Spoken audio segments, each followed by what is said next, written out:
Now I know what you're thinking. Can he get down without dying? And that's a good goddamn question. Because fuck, I hate going down. You know what?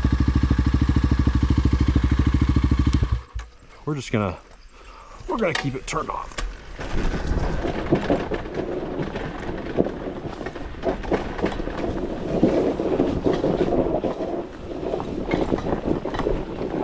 Jesus. Look.